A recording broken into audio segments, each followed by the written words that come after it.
নমস্কার বন্ধুরা, বঙ্গজাতে তোমাদের স্বাগত জানাই। আরো একবার চলেছি তোমাদের জন্য ফুটবলের সব রকম আপডেট নিয়ে। তো সব খবর তোমরা জানবে। তার আগে রোজকার মতন বলবো যে আমার চ্যানেলকে তোমরা লাইক, শেয়ার আর কমেন্ট একটু বেশি করে করো। আর চ্যানেলে যারা নতুন এসছো অবশ্যই সাবস্ক্রাইব করে বেল বাটনটা অন করে দাও, যাতে ফুটবলের সব নোটিফিকেশন তোমরা রোজকার মতন পেতে থাকো। তো চলো দেখি আজকে তোমাদের জন্য ফুটবলের কি খবর অপেক্ষা করছে। তো প্রথমে আসি একটু ভারতের জাতীয় দলের কোচেরদের নিয়ে কথায়। তো এই মুহূর্তে কিন্তু একাধিক বিদেশি কোচের 12টা ভারতের জাতীয় দলের কোচিং করানোর জন্য এআইএফএফ দপ্তরে জমা পড়েছে। তো সেখান থেকে কিন্তু কোচ বেছে নেওয়া হবে। তো সেখানে কিন্তু ফিলিপ ক্রুসিয়ে থেকে শুরু করে মানে ফ্রান্সের নামী বিখ্যাত কোচ ফিলিপ ক্রুসিয়ে, যিনি নাকি জাপানকে এর আগে 2000 সালে এশিয়ান চ্যাম্পিয়ন করেছিল, তারপরে 2002 ওয়ার্ল্ড কাপে কোয়ালিফাই করেছিল। সেই ফিলিপ ক্রুসিয়ে থেকে শুরু করে রোমানিয়ান সুপারস্টার ফুটবলার অ্যাড্রিয়ান মুটু সবাই কিন্তু এই তালিকাতে আছে। তো দেখা যাক আগামী দিনে অনেক কোচের নাম বেরিয়ে আসছে, এদের মধ্যে থেকে কে ভারতের জাতীয় দলের কোচ হয় সেটা কিন্তু এই মাসেই পাকা করে দেবে এআইএফএফ। হায়দ্রাবাদ এফসি কিন্তু আবার ফিফার ট্রান্সফার ব্যানে পড়লো। এই নিয়ে কিন্তু নভেম্বর মাস থেকে এখন পর্যন্ত এই নিয়ে 9বার তারা ট্রান্সফার ব্যানে পড়লো। ফিফা কোনো ফুটবলারকে তারা টাকা মেটাতে পারছে না। আর এই ক্ষেত্রে কিন্তু এবারে ফিফাতে নালিশ জানিয়েছে অস্ট্রেলিয়ান ফুটবলার জো নলেস কিন্তু এই গত আইএসএল এ হায়দ্রাবাদ এফসি ফুটবলার ছিল, কিন্তু তিনি তার হায়দ্রাবাদ এফসি থেকে পেমেন্ট না পাওয়ায় জানুয়ারিতে হায়দ্রাবাদ এফসি সাথে সম্পর্ক ছিন্ন করে অস্ট্রেলিয়ায় চলে যায় এবং তার উকিল মারফত ফিফাকে চিঠি পাঠায়।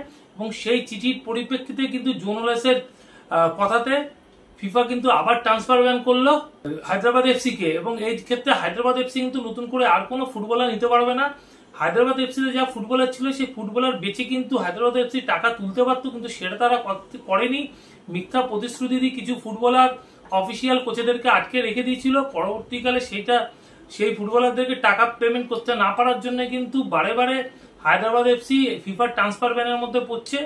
তো এখন যা মনে হচ্ছে হায়দ্রাবাদ এফসি হয়তো এই আসন্ন আইএসএল এ কিন্তু হায়দ্রাবাদ এফসি কে হয়তো খেলতে দেখা যাবে না, কেননা তাদের এক মাথার উপরে প্রচুর পরিমাণে দেনা হয়ে আছে, অন্তত 75 কোটি টাকা। সেই টাকা যদি এখন তারা পরিশোধ করে সেক্ষেত্রেই কিন্তু হায়দ্রাবাদ এফসি খেলতে পারবে। সেটা কিন্তু অনেক কঠিন ব্যাপার। এত বড় অ্যামাউন্ট পরিশোধ করতে গেলে একটা বড় ইনভেস্টর দরকার, কিন্তু হায়দ্রাবাদ এফসি এই মুহূর্তে হায়দ্রাবাদ এফসি কে নেওয়ার মতন এত বড় ইনভেস্টর কিন্তু হায়দ্রাবাদ এফসির অফিসিয়ালরা খুঁজে পায়নি। এইদিকে রিলায়েন্স ফাউন্ডেশনের কোচ ইজুমি আরাতা, জাপানিজ এই ফুটবলার, পরবর্তীকালে ভারতের নাগরিকত্ব নেয় এবং প্রথম ভারতের নাগরিকত্ব নিয়ে কিন্তু তিনি জাতীয় দলের 9টা ম্যাচও খেলে, যেটা নাকি ভারতীয় ফুটবলে অন্য কোনো ফুটবলার খেলে অন্য দেশ থেকে এসে নাগরিকত্ব নিয়ে জাতীয় দলের হয়ে খেলা, সেটা কিন্তু একমাত্র ইজুমি আরাতাই করেছে। তো সেই ইজুমি আরাতা কিন্তু এই মুহূর্তে অন্তর্বর্তীকালীন কোচ হলো ইন্টারকাশি যতক্ষণ না বিদেশি কোচ আসছে তিনি কিন্তু কোচিং করাবে এবং ডুরান্ড কাপও ইজুমি আরাতাকে ইন্টারকাশির হয়ে কোচিং করাতে দেখা যাবে। এবার একটু দল বদলের খবর আসে যাক। আর দল বদলের খবরে প্রথমেই যাকে নিয়ে কথা হবো তিনি হলে অ্যাময় রানাওয়াটে। জানো গত মরশুমে উড়িষ্যা এফসির হয়ে ফুটবল খেলেছে, দুর্দান্ত একজন রাইট ব্যাক এবং নিজের নামের প্রতি সুবিচার করে কিন্তু তিনি ভালো পারফরমেন্স করেছিল এবং জাতীয় দলেও ডাক পেয়েছিল।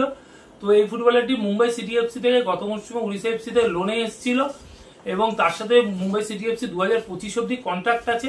তো এই অ্যাময় রানাওয়াটেকে কিন্তু আবার উড়িষ্যা এফসি নিচ্ছে এবং তিনি কিন্তু লোন দিলেই কিন্তু উড়িষ্যা এফসিতে আসছে মুম্বাই সিটি এফসি থেকে, এবং এটা কিন্তু আজকে পুরোপুরি ফাইনাল হয়ে গেছে।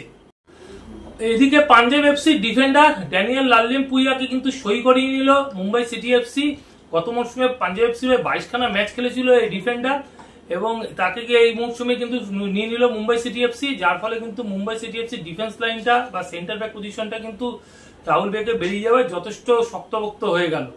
ড্যানিয়েল লাললিমপুইয়ার পর মুম্বাই সিটি এফসি কিন্তু সই করে নিল আরেক মিডফিল্ডারকে উড়িষ্যা এফসি থেকে। তিনি হলেন সাহিল পানোয়ার। গত মরশুমে কিন্তু দারুণ ফুটবল খেলেছিল উড়িষ্যা এফসির হয়ে। আর এই ফুটবলারকে নিয়ে কিন্তু আপুইয়া বেরিয়ে যাওয়ার পর একজন ভালো মিডফিল্ডার খুঁজছিল মুম্বাই সিটি এফসি। তো সাহিল পানোয়ারকে সই করে নিজের মিডফিল্ড লাইনে কিন্তু শক্তি কিছুটা বাড়িয়ে নিল Mumbai city FC. Bengaluru FC কিন্তু ঘর ভাঙলো মুম্বাই সিটি এফসি, আর তাদের 3 জন কিন্তু নামী ফুটবলারকে সই করে নিল বেঙ্গালুরু এফসি। আর্জেন্টিনার স্ট্রাইকার জর্জ পেরিরা দিয়াস, এছাড়া অ্যালবার্তো নাগুয়েরা, গত মরশুমে দুর্দান্ত ফুটবল খেলেছিল এই মিডফিল্ডে এবং আইএসএল জেতানোর ক্ষেত্রে মুম্বাই সিটি এফসি কে বড় অবদান ছিল এই আলবার্তো নাগুয়েরা। এছাড়া কিন্তু ভারতের জাতীয় দলের ডিফেন্ডার রাহুল বেকে, এই 3 ফুটবলারকে কিন্তু সই করে নিয়েছে বেঙ্গালুরু এফসি, এবং বেঙ্গালুরু এফসি তাদের অফিসিয়ালি আজ এই 3 ফুটবলারের নাম কিন্তু অ্যানাউন্স করে দিল। ইস্টবেঙ্গল কিন্তু অ্যালেক্স হাজির সাথে কথাবার্তা চালাচ্ছে এখনো। অ্যালেক্স হাজি কিন্তু ইস্টবেঙ্গল আসার একটা সম্ভাবনা আছে, কেননা হায়দ্রাবাদ এফসি ফিফার আগেও একবার ট্রান্সফার ব্যানের মধ্যে পড়েছে, তো নতুন করে তো কোনো ফুটবলার নিতে পারবে না, পুরোনো ফুটবলাররাও পেমেন্ট পাচ্ছে না, তারা হায়দ্রাবাদ এফসি থাকবে কিনা সন্দেহ।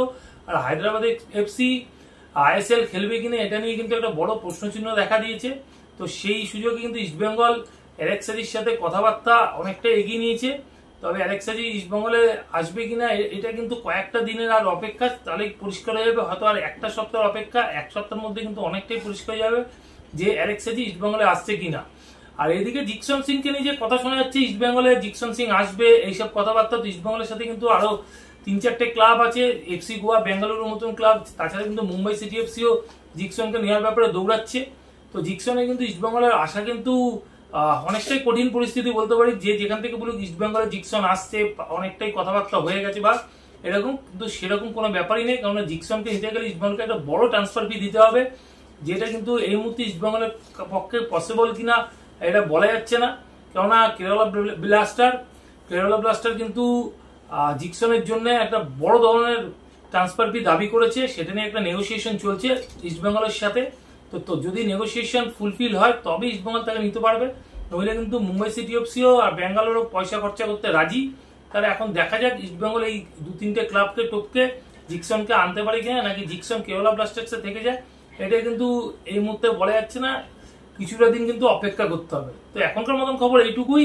আগের ভিডিও যারা মিস করে গেছে তার জন্য ডেসক্রিপশন বক্সে লিঙ্ক দেওয়া থাকবে, তোমরা কিন্তু লিঙ্ক ক্লিক করে আগের ভিডিও দেখে নিতে পারো।